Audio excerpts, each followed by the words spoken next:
Good morning बच्चों।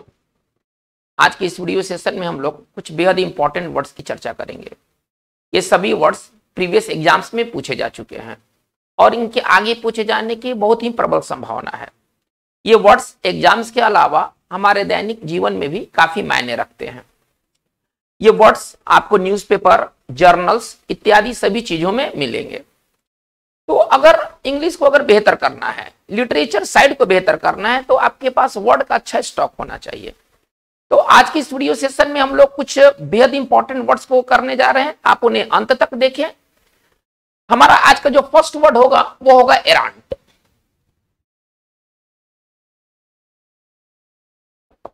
एरांट part of speech से adjective है, ठीक है ना। पार्ट ऑफ स्पीच से ये एडजेक्टिव है। देखिए, यदि कोई चीज अगर एरांट है तो वो इसका मतलब है कि वो पूरी तरह से है, टोटल है। इसके सिनोनिम्स क्या होंगे? इसके बढ़िया सिनोनिम्स होंगे एब्सोल्यूट, टोटल, और एक ढंग का अगर सिनोनिम्स की बात करें तो क्रॉस। मतलब कहने का मतलब एरांट का मतलब होता है बिल्कुल, एकदम, पूरी तरह से, ठीक है ना। यदि कोई चीज अगर एरांट है, खास तौर पर इसका यूज जो होता है ना वो गलत मामलों में होता है। जैसे कि अगर हमको कहना है कि वो पूरी तरह से मूर्ख व्यक्ति है, वो एकदम मूर्ख व्यक्ति है, वो एकदम नासमझ व्यक्ति है, जब हमें कहना एकदम पूरी तरह से लेकिन गलत सेंस में कहना है तो फिर हम एरांट का इस्तेमाल करते हैं, ठीक है ना। इसके लिए एक और बढ़िया सिनोनिम से अटर। देखिए, इन सभी का यूज हम करते हैं जब हमें कहना है बिल्कुल पूरी तरह से, ठीक है। तो इसका हिंदी होगा, अगर सरल अगर हिंदी कहें तो इसका हिंदी होगा एकदम, पूरी तरह से। जैसे कि आप इस पर एक फ्रेज देखेंगे, इस पर एक बहुत ही पॉपुलर फ्रेज है एरांट नॉनसेंस। इस पर एक बहुत ही पॉपुलर आपको फ्रेज देखने को मिलेगा एरांट नॉनसेंस। नॉनसेंस का मतलब समझ और एरांट नॉनसेंस का मतलब होगा एकदम नासमझ, ठीक है ना। मतलब सेंस मतलब समझ, नॉनसेंस मतलब नासमझ, और एरांट नॉनसेंस का मतलब होता है कि पूरी तरह से नासमझ, ठीक है। इसी तरह से हम लिख सकते हैं एरांट स्टुपिडिटी।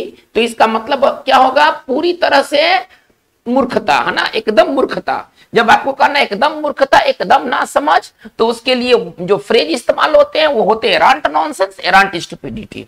अब इस पर हम एक पूरा सेंटेंस बना करके हम आपको एरांट समझा रहे हैं, थोड़ा इसको ध्यान से देखा जाए।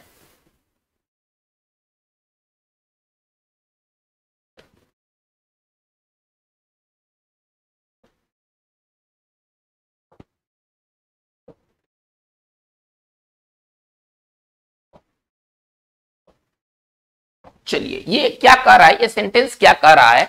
It is arrant nonsense to drive car in such bad weather. यानी कितने खराब मौसम में गाड़ी चलाना एकदम ना समझ वाली बात है, ठीक है ना। तो ये एरांट बहुत इंपॉर्टेंट वर्ड है। चलिए हम आगे वर्ड को लेते हैं। हमारा जो नेक्स्ट वर्ड है वो है ब्लॉट। हमारा जो नेक्स्ट वर्ड है ब्लॉट। ब्लॉट का मतलब क्या होता है? देखिए, ब्लॉट का मतलब होता है दाग, धब्बा, ठीक है ना। किसी तरह का दाग या धब्बा जो होता है ना वो ब्लॉट कहलाता है। तो ब्लॉट के लिए एक बहुत बढ़िया सिनोनिम्स है ब्लेमिश, ठीक है ना। हम ब्लॉट की जगह पर ब्लेमिश यूज कर सकते हैं। ये लगभग दोनों एक समान के वर्ड हैं। इसके अलावा इसके और सिनोनिम्स हो सकते हैं मार्क, ठीक है ना, या स्पॉट। तो इसका जो अगर सरल अगर हिंदी कहें तो इसका हिंदी होगा दाग, धब्बा, ठीक है ना, या एक और हम हिंदी इसका ले सकते हैं कलंक। चलिए, अब हमें कहना है कि वो अपने परिवार के ऊपर एक कलंक है, परिवार के ऊपर एक बदनुमा दाग है, हमें ऐसा कहना है। हम इसे कैसे कहेंगे? अगर हमें ऐसा कहना है कि वह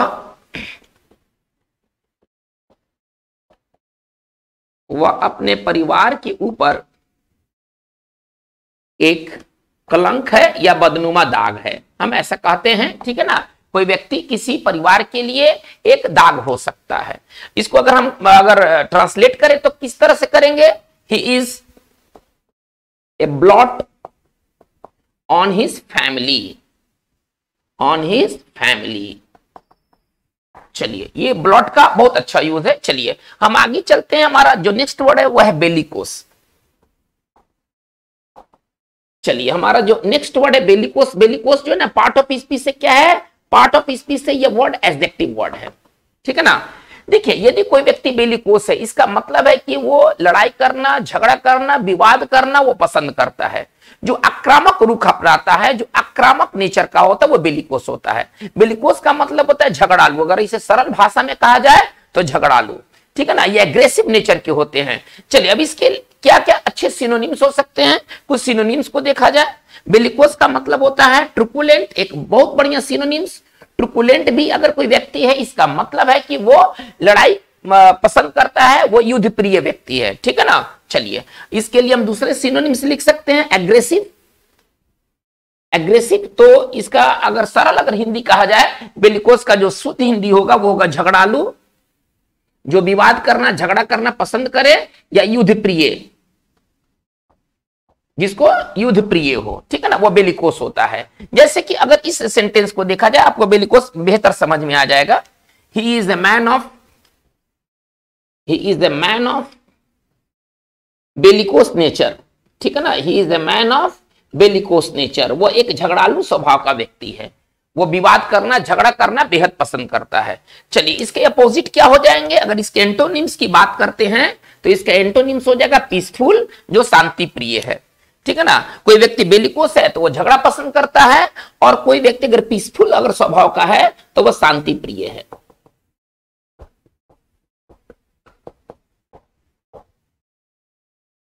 तो ये बच्चों ये बहुत इंपॉर्टेंट वर्ड्स होने जा रहे हैं, ठीक है ना। एरांट का मतलब होता है, हमने कहा एकदम बिल्कुल पूरी तरह से, लेकिन गलत सेंस में। ब्लॉट का मतलब होता है दाग, धब्बे, कलंक, ये ब्लॉट कहलाते हैं। और बेलिकोस यदि कोई व्यक्ति है, यानी कि वो झगड़ा पसंद करने वाला व्यक्ति है। चलिए हम बात को हम आगे लेके चलते हैं।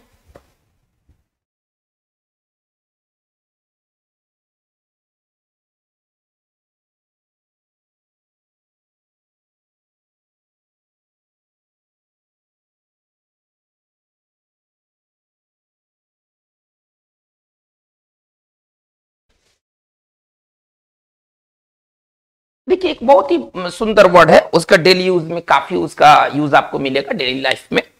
तो वो वर्ड है बिरेट। कई एग्जाम्स में ये सारे वर्ड्स पूछे जा चुके हैं। देखिए बिरेट का मतलब क्या होता है। देखिए अगर आप किसी की बिरेट करते हैं, आप उसकी आलोचना करते हैं, ठीक है ना। अब आलोचना करने के लिए कुछ बेहद अच्छे वर्ड्स हैं, जैसे कि कंडेम। अगर आप किसी की आलोचना करते हैं, आप उसकी कंडेम करते हैं, आप उसकी क्रिटिसाइज करते हैं, ठीक है ना, आप उसको डिनाउंस करते हैं। आलोचना करने के लिए ना वर्ड्स भरे पड़े हैं। तो अगर आप किसी की बिरेट करते हैं, आप उसकी खिंचाई करते हैं, आप उसकी आलोचना करते हैं। दो बहुत अच्छे फ्रेजल वर्ब हैं जिनका यूज बहुत ज्यादा होता है आलोचना करने के सेंस में। एक वर्ड होता है, एक फ्रेज है come down on, come down on आलोचना करना, और एक आपको मिलेगा लेस, लेस आउट, ठीक है ना। अगर आप किसी को लेस आउट करते हैं, आप उसकी आलोचना करते हैं। तो बिरेट बहुत ही अच्छा वर्ड है। आलोचना करना, निंदा करना, इसका हिंदी होगा।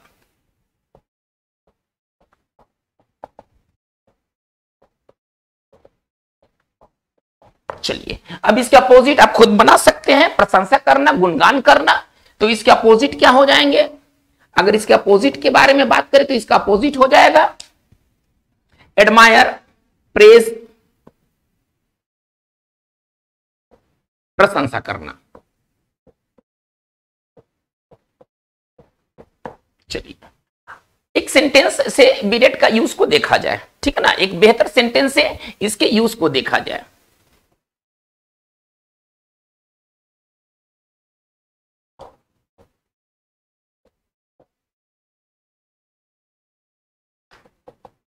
चलिए इसका हिंदी क्या निकल कर आएगा। He was berated for his misbehaviour. इसका मतलब है कि उसको उसके दुर्व्यवहार के लिए उसकी आलोचना की गई, ठीक है ना। किसी व्यक्ति का मिसबिहेवियर उसका दुर्व्यवहार होता है।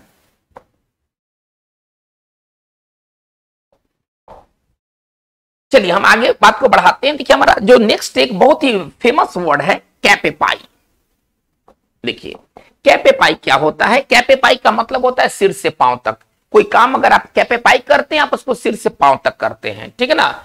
चलिए तो ये एडवर्ब का काम करेगा, और इसको हम ऐसे लिखेंगे फ्रॉम हेड टू फुट, ठीक है ना, सिर से पांव तक। कोई चीज अगर आपके साथ सिर से पांव तक होता है तो आपके साथ वो कैपेपाई होता है, ठीक है ना, सिर से पांव तक।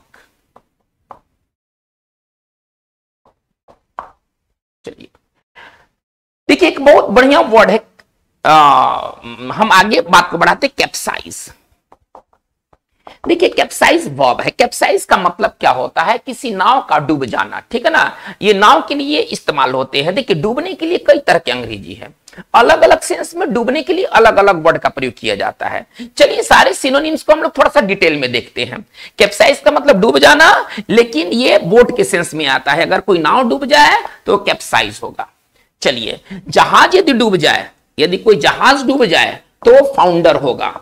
देखिए सबका अर्थ होगा डूबना, लेकिन चीज अलग अलग होंगे, ठीक है ना। अगर कोई नाव डूबता है तो वो कैप्साइज होता है, कोई जहाज यदि डूबता है तो वो फाउंडर होता है। कोई चीज डूब जाए, चीज में ये नाव और जहाज भी आ जाएंगे, ठीक है ना।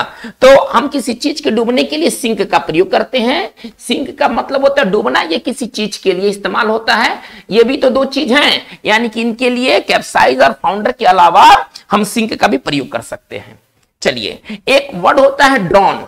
ड्रॉन का मतलब होता है डूब जाना, डूब के मर जाना। ये किसी पर्सन के लिए होता है, ठीक है ना। कोई पर्सन क्या करता है, नदी में ड्रॉन करता है, सिंक नहीं करता है। इससे रिलेटेड कॉमन एरर भी पूछे जाते हैं। जैसे आप इस वाक्य को देखें, द चाइल्ड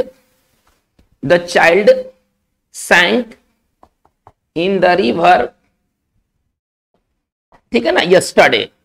चलिए एक सेंटेंस है, the child sank in the river yesterday. इसमें हमें एरर को खोजना है। एरर कहां है, देखिए सिंक का इस्तेमाल करते हैं किसी वस्तु को डूबने के लिए, लेकिन यहां पर चाइल्ड के डूबने की बात कही गई है। इसका मतलब है कि चाइल्ड के डूबने के लिए सिंक का प्रयोग नहीं होगा। हम इसके जगह पर क्या इस्तेमाल करेंगे, पर्सन के डूबने के लिए क्या वर्ड है, तो ड्रॉन है। तो इसका मतलब है इस सैंक के जगह पर हम ड्रॉन्ड का इस्तेमाल करेंगे नहीं, इस सैंक के जगह पर वर्ड जो होगा वो ड्रॉन्ड होगा।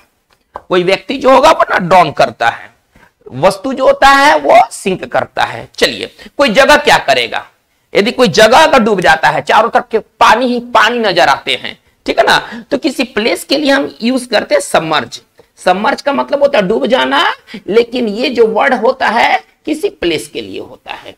देखिए ये सभी एक दूसरे के सिनोनिम्स है, पहले आप ऐसे समझे, लेकिन इनके यूजेस अलग अलग हैं, ठीक है ना। हम एक सेंटेंस लेते हैं जिसमें से इसमें से एक एप्रोप्रिएट वर्ड को वहां पर भरना है। आप इस वाक्य को देखें,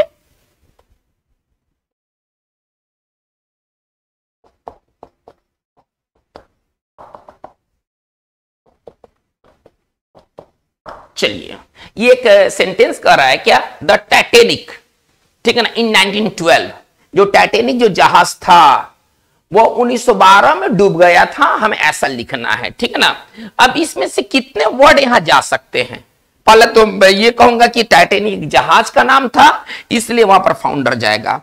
दूसरा अगर हम और भी अगर विचार करते हैं कि इसमें और कितने वर्ड जा सकते हैं, तो सिंक कोई वस्तु के डूबने के लिए होता है, टाइटैनिक भी कोई थिंग ही था, तो इसका मतलब है कि यहां पर सिंक का भी इस्तेमाल हो जाएगा, ठीक है ना। इस ब्लैंक में ड्रॉन नहीं आएंगे क्योंकि पर्सन के लिए आते हैं, सबमर्ज नहीं आएंगे वो किसी प्लेस के लिए आते हैं, और कैप्साइज का यूज नहीं होगा क्योंकि ये किसी बोट के लिए इस्तेमाल होता है। तो इसमें हम दो फिलर, इस फिलर में हम दो वर्ड भर सकते हैं, एक फाउंडर और एक सिंक। लेकिन अगर दो में अगर एक भरने की बात कही जाए, ठीक है ना, तो फिर हम किसको चूज करेंगे, फाउंडर को चूज करेंगे, ठीक है। तो हमारा करेक्ट लाइन इस तरह से होना चाहिए, द टाइटैनिक फाउंडर्ड इन 1912। चलिए हम बात को हम आगे लेके चलते हैं। तो बच्चों ये डूबने के लिए जबरदस्त ये सब यूज होने वाले वर्ड हैं, इसमें से कोई भी वर्ड आप इसे इग्नोर ना करें, ये सभी के सभी वर्ड्स आपको बार बार देखने को मिलेंगे।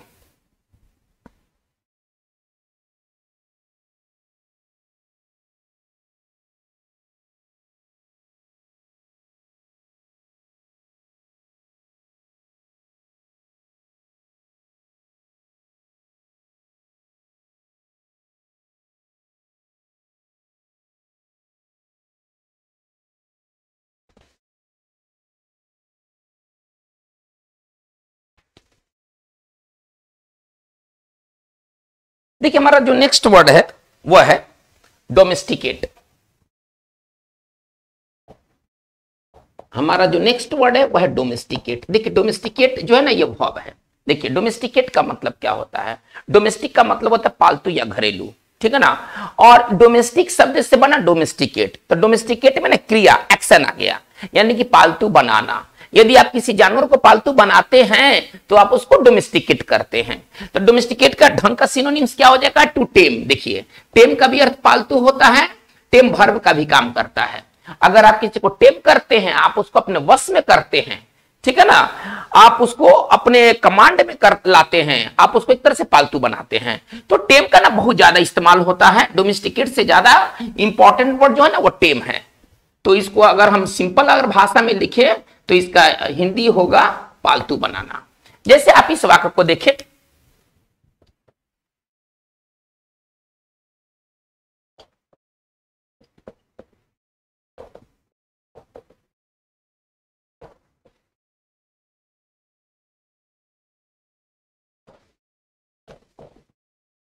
चलिए आप इस वाक्य को देखें, इससे आपको डोमेस्टिकेट का यूज समझ में आएगा। The dog was the first animal to be domesticated. इसका हिंदी क्या निकल कर आएगा, डॉग पहला जानवर था, है ना, पालतू बनाए जाने वाला। ठीक है, चलिए हम लोग आगे बात को लेके चलते हैं। हमारा नेक्स्ट वर्ड है डेटीरियोरेट। हमारा जो नेक्स्ट वर्ड है वो है डेटीरियोरेट। चलिए डेटीरियोरेट, सॉरी ये वर्ब नहीं है, ये एडजेक्टिव नहीं है, ये वर्ब है। चलिए डेटीरियोरेट वर्ब है। देखिए डेटीरियोरेट का मतलब क्या होता है, अगर कोई चीज डेटीरियोरेट होता है तो वो और खराब हो जाता है और बिगड़ जाता है। ठीक है ना, इसका मतलब होता है कि किसी चीज का बद से बदतर हो जाना, बिगड़ जाना, खराब हो जाना। क्या लिखेंगे, इसका साइन अगर लिखना है तो वर्सेन। अगर कोई चीज यदि वर्सेन होता है तो वो बदतर होता है। ठीक है, फोमेंट, एक फोमेंट भी एक बहुत बढ़िया वर्ड है। फोमेंट का भी मतलब होता है बिगड़ जाना, खराब हो जाना। चलिए एक और भी सुंदर वर्ड है एग्रावेट। देखिए ये सब टॉप क्लास के वर्ड हैं, अगर हमें बिगड़ने वाली बात कहना है तो, बदतर होने वाली बात कहना है तो। ठीक है ना, डेटीरियोरेट का मतलब होता है खराब हो जाना, बिगड़ जाना, और ये सब बहुत अच्छे वर्ड है, वर्सेन, फोमेंट और एग्रावेट। इनका भी ना बहुत ज्यादा इस्तेमाल होता है। चलिए तो इसका हम हिंदी सिंपल अगर हिंदी लिखें तो बिगड़ना, खराब होना। चलिए इसका अपोजिट क्या होगा, इसके अगर अपोजिट के बारे में बात करें तो इसका अपोजिट होगा इंप्रूव। इसका जो एंटो होगा वो क्या होगा, इंप्रूव, सुधर जाना, सुधार करना। ठीक है ना, आप इस वाक्य को देखें,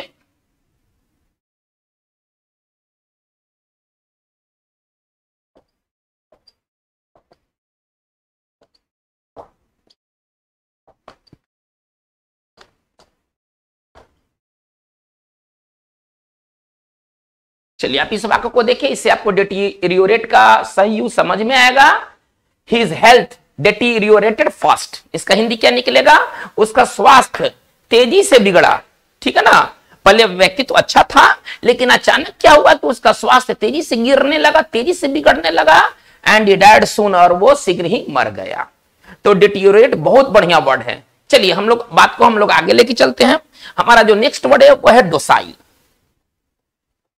चलिए देखिए डोसाइल का मतलब क्या होता है। देखिए यदि कोई जानवर डोसाइल है, इसका मतलब है कि आप उसको आसानी से कंट्रोल में कर सकते हैं।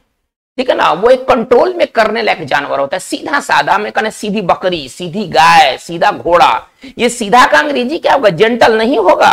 कोई सीधा साधा व्यक्ति के लिए जेंटल पर्सन होता है ना। हमें क्या इस्तेमाल करना चाहिए, यदि कोई जानवर, विशेष तौर पर जिस जानवर का मैंने नाम लिया, अगर वो सीधे साधे हो, एग्रेसिव ना हो, तो वो डोसाइल होते हैं। कोई बच्चा भी डोसाइल हो सकता है, सीधा साधा बच्चा, जहां छोड़ दीजिए वहां रहेगा। ठीक है ना, तो ये जो बच्चे होंगे, बच्चे कौन होंगे, डोसाइल होंगे। तो डोसाइल को हम कैसे तोड़ के लिखने, अगर लिखना चाहते हैं तो कैसे लिख सकते हैं, इजिली कंट्रोल्ड, जिनको आसानी से आप अपने वश में कर सकते हैं। ये सीधा साधा होंगे, जेंटल इसका सिनोनिम्स हो जाएगा।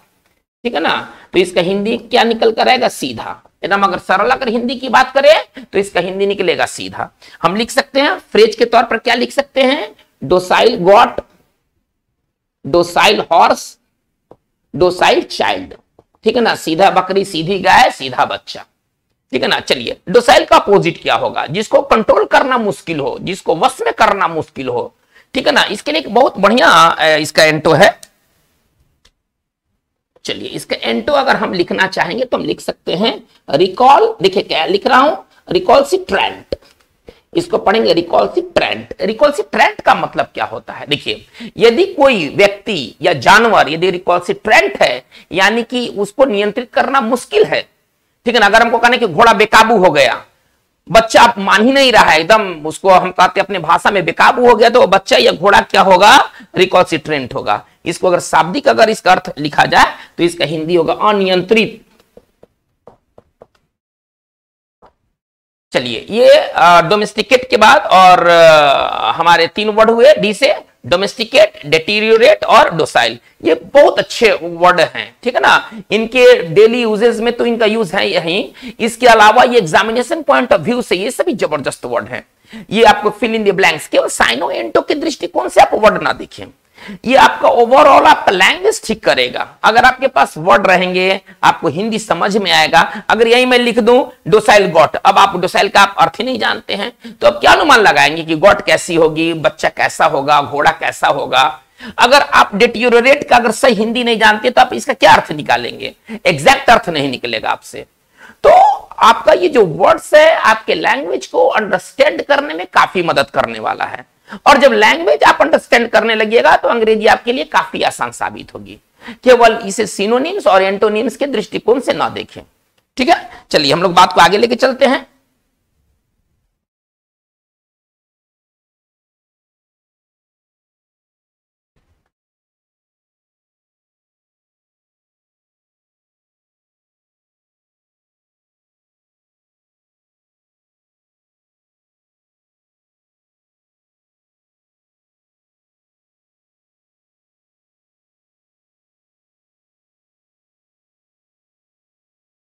देखिए, हमारा जो नेक्स्ट वर्ड है वह है इनिग्मेटिक। हमारा जो नेक्स्ट वर्ड है वह है इनिग्मेटिक। देखिए, यदि कोई चीज यदि इनिग्मेटिक है, इनिग्मा, पहले इसका नाउन फॉर्म समझ लेते हैं। इनिग्मा, इनिग्मा का मतलब एक ऐसा चीज जिसको आप समझ नहीं सकते हैं। यदि कोई चीज यदि आपके लिए इनिग्मा है तो उसे समझ पाना बेहद कठिन और कठिन है। तो इसका अगर शाब्दिक अगर हिंदी कहा जाए तो इसका शाब्दिक हिंदी होता है पहेली, ठीक है ना। अब पहेली के लिए और जितने भी वर्ड्स होंगे सब इसके क्या होंगे? सिनोनिम्स होंगे, ठीक है। चलिए, अब इसके लिए हम लिख सकते हैं पजल, पहेली, रिडल, पहेली। पहेली के लिए ये सब बहुत ही सुंदर वर्ड है, ठीक है ना। यदि कोई चीज आपके लिए पजल है, कोई चीज आपके लिए रिडल बन के रह गया तो इसका मतलब है कि वो आपके समझ से परे है। चलिए आते हैं, इनिग्मेटिक का मतलब होता है रहस्यमयी। इसके लिए पहेली के लिए एक और हम वर्ड दे सकते हैं, मिस्ट्री। यदि कोई चीज मिस्ट्री है तो वह रहस्यमयी है, एक पहेली बन के रह गई है। चलिए, इनिग्मेटिक क्या हो जाएगा? ये तो नाउन फॉर्म है, अब ये तो एडजेक्टिव फॉर्म होगा। एडजेक्टिव का सिनोनिम्स एडजेक्टिव की तरह होना चाहिए। चलिए, मिस्ट्री से क्या बना सकते हैं? मिस्टीरियस। अब एडजेक्टिव का साइन हो एडजेक्टिव की तरह, ठीक है। चलिए, इसके बाद हम क्या बना सकते हैं? पजल से पजलिंग, ठीक है ना। तो ये हमारे पास 2 अच्छे सिनोनिम्स हैं। अगर हमें कहना है रहस्यमयी, रहस्यमय का संबंध पहेली से है, ठीक है ना, जो अभी तक सुलझा नहीं है। अगर हमें कहना है कि उसकी मौत एक पहेली बन के रह गई, ठीक है ना, उसके मौत का राज पता नहीं चल सका कि यह व्यक्ति मरा कैसे, कैसे लिखेंगे? His death.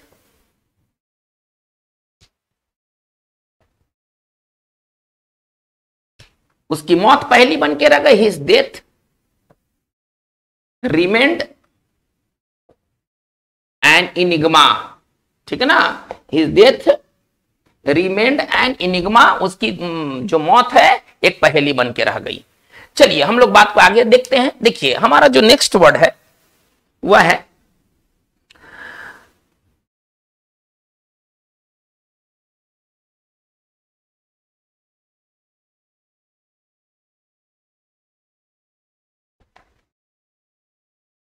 देखिए, हम लोग आगे बढ़ते हैं तो हमारा अगला वर्ड है फ्ले। फ्ले का मतलब क्या होता है? फ्ले के कई अर्थ होते हैं, लेकिन यहां पर मैं बताने वाला हूं फ्ले का मतलब होता है चाबुक मारना, ठीक है ना।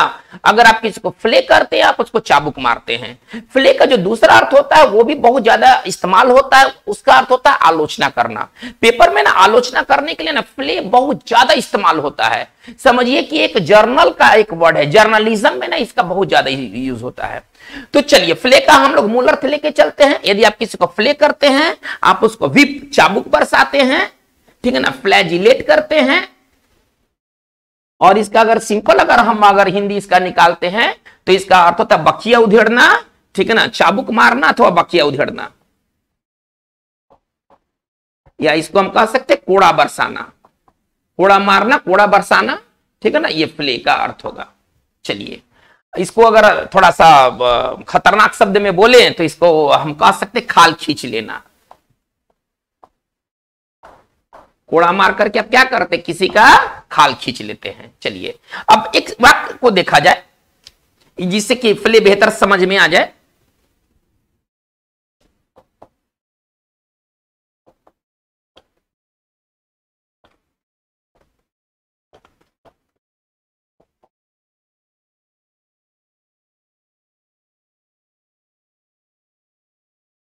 चलिए वाक्य क्या कर रहा है, हो सकता है कि हिंदी थोड़ा सा 100% एक्यूरेट ना हो, लेकिन इंग्लिश जो होगा ना वो बेस्ट होगा। हिंदी केवल लिखा गया है आपके समझने के पर्पस से, इसके शुद्धता पर हम क्लेम नहीं करते कि हमारा जो हिंदी है वो एकदम एक्यूरेट है, हम इसके लिए क्लेम नहीं करते। हाँ, जो इंग्लिश होगा वो एकदम परफेक्ट होगा। चलिए ये केवल समझने के पर्पस से है कि उसे जिंदा खाल खींच लिया गया या उसका जिंदा खाल खींच लिया गया, आप हिंदी चाहे जो समझे, ठीक है ना। ये केवल समझने के पर्पस से, मैं कोई आपको ट्रांसलेशन नहीं सिखा रहा हूं कि इसका ये हिंदी का अंग्रेजी ये होगा। ये केवल मैं हिंदी इसलिए लिख रहा हूं ताकि अगर कोई बिगिनर्स है जिसके पास बढ़िया नॉलेज नहीं है, वो व्यक्ति भी इस वीडियो सेशन को ठीक से समझ ले, नहीं तो मैं डायरेक्ट इसको इंग्लिश में लिखता। चलिए उसे जिंदा खाल खींच लिया गया या उसका, चलिए उसे या उसका चीज एक ही है, हमें तो मतलब अंग्रेजी से है, हमारा मेन मतलब अंग्रेजी से है। चलिए उसका जिंदा खाल खींच लिया गया, इसको हम कैसे लिखेंगे, ही वॉज, ठीक है ना, fled alive, he was fled alive.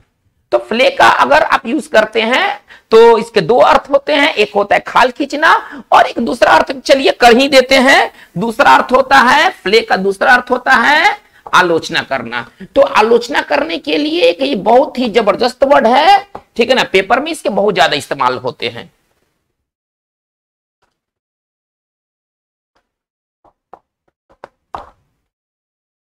चलिए बच्चों, तो ये बहुत इंपॉर्टेंट वर्ड है, इनिग्मेटिक, रहस्यमयी। प्ले का मतलब होता है खाल खींचना और इनिग्मा इसका नॉन फॉर्म है, तो मतलब पहेली। हम बात को हम आगे लेके चलते हैं।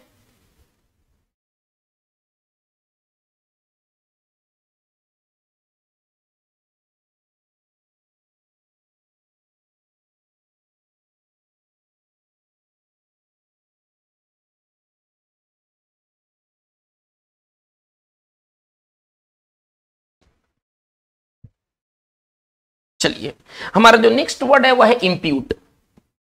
हम आगे आपको लेके चलते हैं इंप्यूट की तरफ। इंप्यूट वर्ब है और आवश्यकता पड़ने पर प्रीपोजिशन अपने साथ ये टू लेगा। हम ऐसे इंप्यूट को देखेंगे। देखिए इंप्यूट का मतलब क्या होता है, आप किसी चीज का जिम्मा किसी के ऊपर मढ़ देते हैं, ठीक है ना। इसका मतलब होगा, इंप्यूट का मतलब होगा आरोप लगाना, किसी चीज की जिम्मेदारी किसी पर मढ़ देना। इसका एग्जैक्ट हिंदी होता है, थोड़ा मुहावरेदार हिंदी है, ठिकरा फोड़ना, ठीक है ना। एक मुहावरेदार शब्द है। ठिकरा फोड़ने का मतलब क्या होता है, किसी चीज की जिम्मेदारी किसी के ऊपर मढ़ देना। चलिए, तो अगर आप किसी के ऊपर ठिकरा फोड़ते हैं तो आप उसको इंप्यूट करते हैं। अब इसके सिनोनिम्स क्या हो जाएंगे, ढंग के सिनोनिम्स की बात करो तो इसका सिनोनिम्स हो जाएगा एट्रीब्यूट, ठीक है ना। हम लिख सकते हैं एस्क्राइब, या एक छोटा सा हम लिख सकते हैं एक्यूज। तो अगर आप किसी को इंप्यूट करते हैं तो आप उसकी जिम्मेदारी किसी के ऊपर मढ़ देते हैं। जैसे आप इस वाक्य को देखें, इससे आपको ना इंप्यूट बेहतर समझ में आ जाएगा।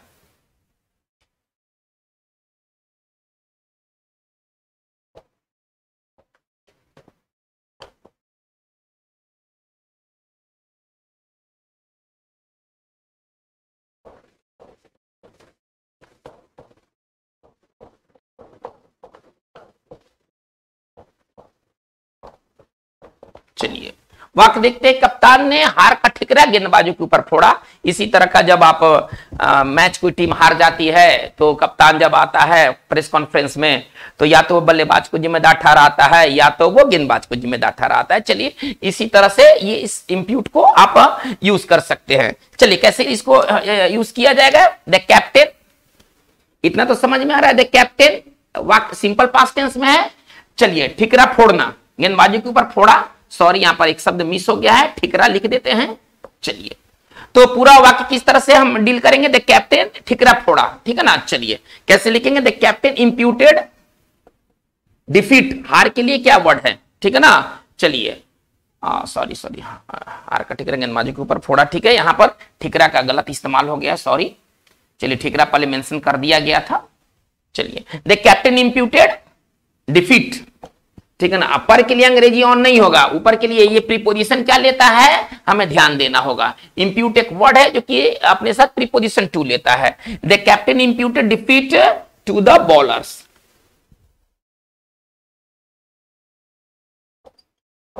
चलिए हम बात को आगे लेके चलते हैं। हमारा जो नेक्स्ट वर्ड है वह है लैकोनिक। देखिए यदि कोई व्यक्ति लैकोनिक है, यानी कि वो कम शब्दों का इस्तेमाल करता है, बहुत ही संक्षिप्त में बात कह देता है। यदि लैकोनिक आप आंसर देते हैं तो बहुत छोटा सा आंसर देते हैं।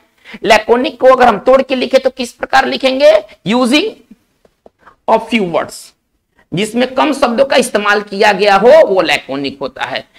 छोटे सिनोनिम्स की में बात करें तो ब्रीफ, ठीक है ना, और हम लिख सकते हैं सक्सिंट, बहुत ही अच्छा ये वर्ड है, ठीक है। तो इसका अगर सिंपल अगर हिंदी लिखें तो संक्षिप्त। चलिए कोई लैकोनिक अगर आंसर, अगर हम कहते कि हमें लैकोनिक आप आंसर दें, ठीक है ना, आपका जो रिप्लाई होना चाहिए वो लैकोनिक होना चाहिए, यानी कि आप छोटा सा उत्तर दें, बहुत आपको बड़ा में नहीं जाने की जरूरत है। चलिए लैकोनिक का एंटो जो होता है ना, ये कई बार पूछा गया एग्जाम्स में। लैकोनिक का जो अपोजिट होगा वो होगा वर्बोस, ठीक है ना, वो होगा वर्बोस। वर्बोस का मतलब क्या होता है, लंबा चौड़ा, जिसमें काफी शब्द भरे हुए हों। लैकोनिक में शब्दों की कमी होती है, ज्यादा शब्द नहीं होते हैं, लेकिन वर्बोस क्या होता है ना, वो शब्दों से भरा हुआ होता है। तो आप इसको कह सकते हैं शब्दों से भरा हुआ लंबा चौड़ा, ठीक है ना। लंबा चौड़ा का मतलब क्या है, जिसमें काफी कुछ लिखा गया है ना, उसको हम लंबा चौड़ा कह रहे हैं। यहां साइज से मतलब नहीं है। जैसे कि अगर हम कहते हैं वर्बोस रिप्लाई, अगर कोई व्यक्ति वर्बोस रिप्लाई देता है, इसका मतलब क्या हुआ, उसका रिप्लाई काफी लंबा चौड़ा होता है। तो ये लैकोनिक और वर्बोस काफी इंपॉर्टेंट पेयर हैं एंटोनिम्स के। ये दोनों आपस में ये टॉप क्लास के एंटोनिम्स हैं। चलिए हम लोग बात को आगे लेके चलते हैं।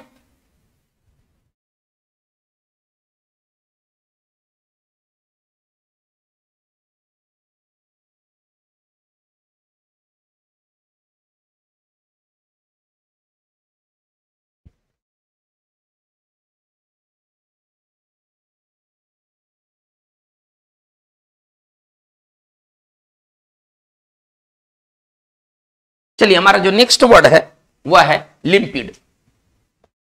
हमारा जो नेक्स्ट वर्ड है वह है लिम्पिड। देखिए लिम्पिड का मतलब क्या होता है, पहले इसको समझा जाए। देखिए ये वाटर के सेंस में इस्तेमाल होते हैं। लिम्पिड वाटर होता है वो पानी जिसमें आपकी प्रतिबिंब दिखाई दे, एकदम पारदर्शी, एकदम स्वच्छ पानी को लिम्पिड कहते हैं। पानी कब पारदर्शी होगा, जब उसमें स्वच्छता रहेगा, क्योंकि पानी में जैसे गंदगी बढ़ेगी आपका जो प्रतिबिंब बनना बंद हो जाएगा। नदी में क्या होता है, नदी में आप देखेंगे तो नदी में आपका ये जो चेहरा दिखाई देगा, इसका मतलब है कि नदी का पानी स्वच्छ है।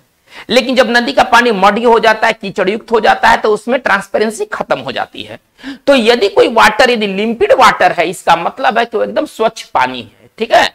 तो इसका सिनोनिम्स क्या हो जाएगा, ट्रांसपेरेंट, या आप कह सकते क्लियर। तो इसका जो अगर सरल अगर हिंदी कहें तो पारदर्शी या साफ। लेकिन ये किसके लिए इस्तेमाल होगा, ये वाटर के सेंस में ज्यादा इस्तेमाल होता है। जैसे मैं कहूं कि लिम्पिड रिवर, अब ये लिम्पिड रिवर कौन से रिवर होंगे, एकदम स्वच्छ नदी, ठीक है ना। इसका अपोजिट क्या होगा, इसके अपोजिट को देखा जाए। चलिए तो इसका अपोजिट होगा मडी। मडी का मतलब क्या होता है, कीचड़ युक्त, या हम इसको और लिख सकते हैं, ढंग का अगर वर्ड लिखा जाए तो हम लिख सकते हैं टर्बिड। देखिए यदि कोई नदी या वाटर यदि टर्बिड है तो उसका मतलब है कि उसमें कीचड़ ही कीचड़ है, ठीक है ना। तो इसको अगर शाब्दिक अगर अर्थ कहा जाए तो इसका हिंदी हो जाएगा कीचड़ युक्त। जैसे कि गर्मी के दिनों में नदी क्या हो जाती है, तालाब क्या हो जाते हैं, वो टर्बिड हो जाते हैं, है ना, उसमें पानी सूख जाते हैं और कीचड़ की मात्रा काफी ज्यादा हो जाती है। चलिए हम लोग आगे बढ़ते हैं। हमारा जो नेक्स्ट वर्ड है वह है माकाबर। हमारा जो नेक्स्ट वर्ड है वह है माकाबर। देखिए माकाबर का मतलब क्या होता है, भूताहा, ठीक है ना। यदि कोई स्टोरी, कोई कहानी यदि माकाबर है तो इसका मतलब है कि वो डरावना है, वो भूताहा है, ठीक है ना। चलिए इसके सिनोनिम्स क्या हो जाएंगे, घोस्टली, या आप लिख सकते हैं हॉरिफिक, डरावना, भूताहा।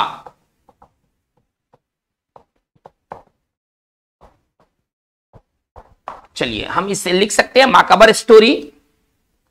अगर छोटा अगर फ्रेज में लिखा जाए तो माकाबर टेल, टेल का भी मतलब कहानी होता है, ठीक है ना, या माकाबर डिस्क्रिप्शन, या आप वैसी बातें कहते हैं जिसमें भूत प्रेत वाली डरावनी वाली बातें हो। चलिए तो यदि कोई चीज माकाबर है तो वो भूता है, वो डरावना है। चलिए हम लोग आगे वाक्य को, वर्ड को आगे लेके बढ़ते हैं। चलिए हमारा अगला वर्ड है, चलिए इसको पढ़ेंगे क्या, पहले पढ़ के पहले देखा जाए इसको क्या पढ़ते हैं, इसको उच्चारण कैसे करेंगे। रेंडेज भू, भू देखिए ये भूअस नहीं होता है, इसको उच्चारण भूअस नहीं करेंगे, ये एक फ्रेंच वर्ड है, ठीक है ना। रेंडेज भू क्या एक फ्रेंच वर्ड है। फ्रेंच वर्ड का पहचान क्या होता है कि लिखावट और उच्चारण में ना थोड़ा सा भिन्नता होता है। चलिए ये वर्ड रेंडेजबू है, रेंडेजबू पार्ट ऑफ स्पीच से नाउन है। रेंडेजबू का मतलब क्या होता है ना, इसको हम इतना को ना भू पढ़ेंगे, कैसे पढ़ेंगे, रेंडेज, यहां तक तो आप पढ़ लीजिएगा, यहां मैं लिख देता हूं, इसको हम इतना भाग को भू पढ़ेंगे, रेंडेजबू। रेंडेजबू का मतलब क्या होता है, वैसा जगह जहां पर लोग इकट्ठा होते हैं, जहां पर लोग आकर भेंट करते हैं, एक दूसरे से मिलते हैं, ठीक है। तो इसको हम सिंपल भाषा में कह सकते हैं मीटिंग पॉइंट, मीटिंग प्लेस। और अगर सरल शब्दों में कहा जाए इसका हिंदी तो हम कह सकते हैं अड्डा, लोगों के मिलने का जगह। अड्डा का मतलब लोगों के मिलने का जगह। जैसे आप ये वाक्य देखिए तो, tea stalls, tea stalls are popular rendezvous in our area, ठीक है ना। हमारे एरिया में लोग कहां आकर भेंट करते हैं एक दूसरे से, चाय की दुकानों पर। तो चाय की दुकान किस रूप में इस्तेमाल होते हैं, तो चाय पीने के लिए इस्तेमाल होते हैं, और दूसरे के रेंडेजवू भी बन जाते हैं, लोगों का एक मीटिंग पॉइंट बन जाता है। चलिए हम वर्ड को आगे लेके बढ़ते हैं।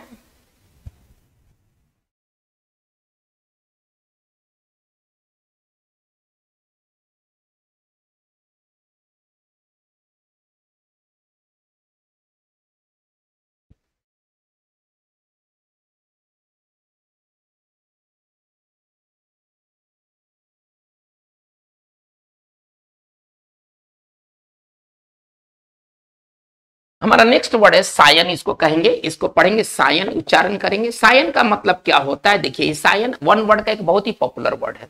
किसी पॉपुलर परिवार, किसी फेमस परिवार के संतान को सायन कहते हैं, ठीक है ना। अमीर परिवार के संतान को सायन कहते हैं।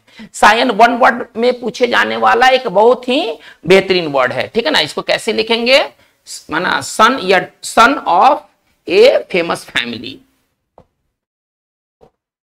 तो आप इसको समझिए संतान होगा, ठीक है ना।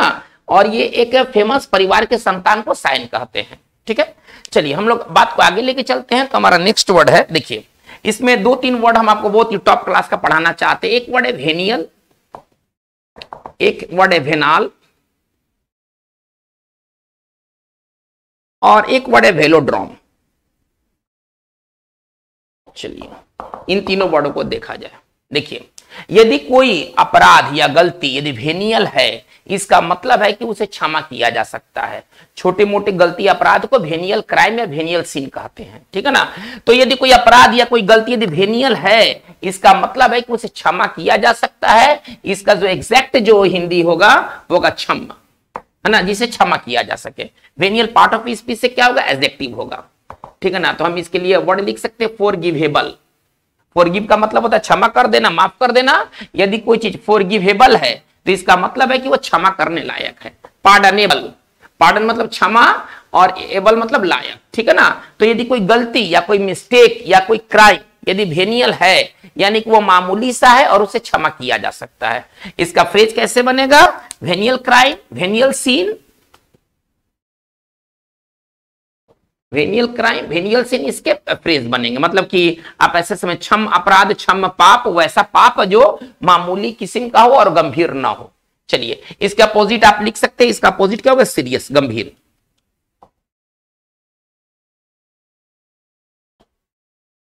गंभीर जिसे क्षमा ना किया जा सके। चलिए भेनाल का मतलब क्या होता है, देखिए यदि कोई व्यक्ति भेनाल है तो इसका मतलब है कि वो घुसखोर है, वो भ्रष्ट है, ठीक है ना। इसके लिए हम कॉमन सिनोनिम्स क्या लिख सकते हैं, करप्ट। इसके लिए हम लिख सकते हैं करप्ट, जो कि ओपन टू ब्राइबरी हो, जो कि घूस लेने के लिए हाथ बढ़ा दे। अगर इसको तोड़ के लिखा जाए तो किस तरह से लिखेंगे, open to bribery.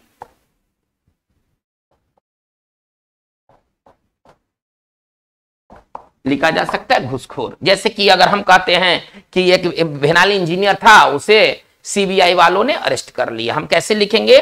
The CBI officers, the CBI officers,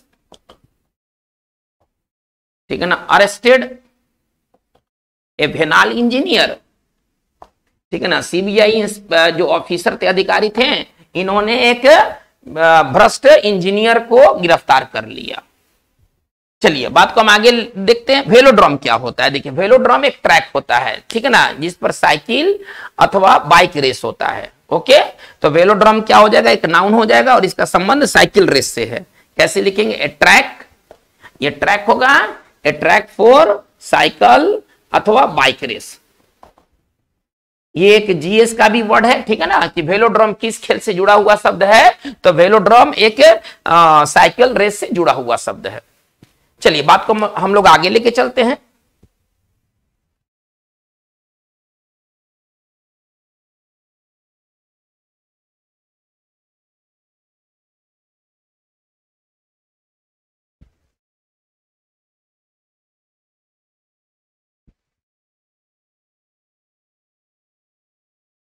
चलिए, हमारा नेक्स्ट वर्ड जो है वो है वाइटलिटी।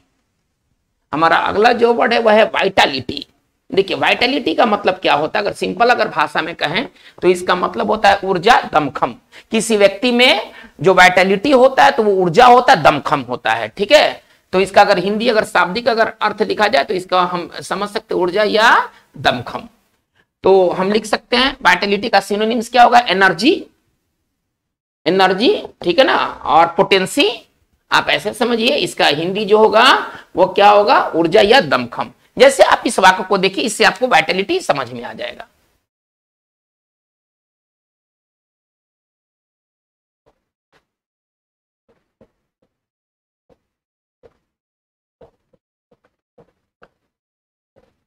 चलिए क्या कहा गया है? देखिए, तो दो ही इज ओवर 70, यद्यपि वो 70 साल के ऊपर का है, he is full of Vitality, वो दमखम या ऊर्जा से वो भरा हुआ है। चलिए हम लोग आगे देखते हैं। देखिए, इसमें एक बहुत बढ़िया वर्ड है यर्न। देखिए, अगर आप किसी चीज को यर्न करते हैं तो आप उसे चाहते हैं, ठीक है ना, लेकिन वैसे चीज को चाहते हैं जिसे आपको मिल पाना बहुत मुश्किल है या इम्पॉसिबल है, ठीक है ना। किसी चीज की चाह रखना, इच्छा रखना, इसके लिए यर्न एक बहुत अच्छा वर्ड है, ठीक है। अब इसके लिए हम क्या सिनोनिम लिख सकते हैं? डिजायर, क्रेव, ठीक है ना, और इसका हिंदी होगा चाह रखना, अभिलाषा करना, चाह रखना, अभिलाषा करना वैसे चीज की जिसको प्राप्त करना मुश्किल हो। चलिए हम एक इसे सेंटेंस बनाते हैं जिससे कि यर्न आपको समझ में आ जाएगा।